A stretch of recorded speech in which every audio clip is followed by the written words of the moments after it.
Благодарам, почитуван колега Николовски.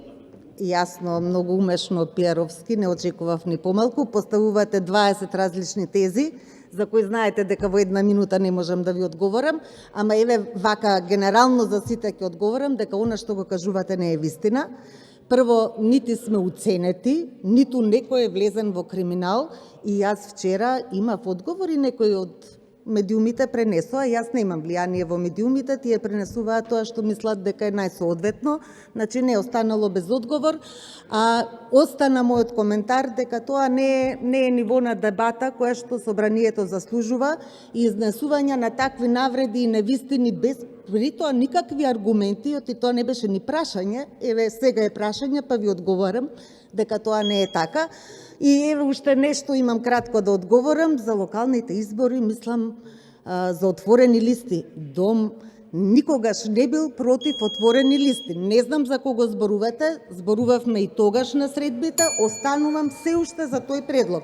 Еве ги двата предлога во собрание и за една изборна реплика Силвана Ангелевска. Единица и за отворени листи и за 50% жени на листите. Благодарам. Ајте, дајте, оти секогаш инсистирате големите партии на консензус. Силвана Ангелевска, реплика.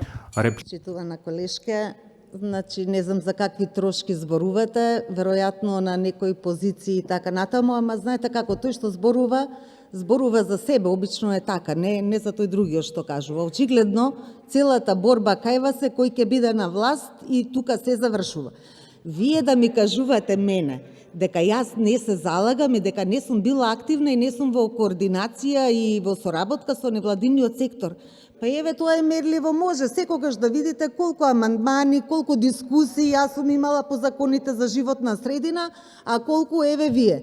И сега знаете, на вистина е дегутантно зборував и тоа не примерно и да изнесуваме на вистини. Критикувајте што сакате, на користете вистински аргументи. Ова не служи никому. И не е чудо потоа граѓаните перцепцијата за собранието им е дека е циркус и нивото на дебата е двојка. Еве благодарение на тоа. За животна средина, па вие сега мнозинството во Совет на град Скопје, кое што од ВМРО ДПМН го усвои најмалиот буџет за животна средина, 3 пати помалку од претходниот. И вие мене ми кажувате дека јас не сум за животна средина, ве молам.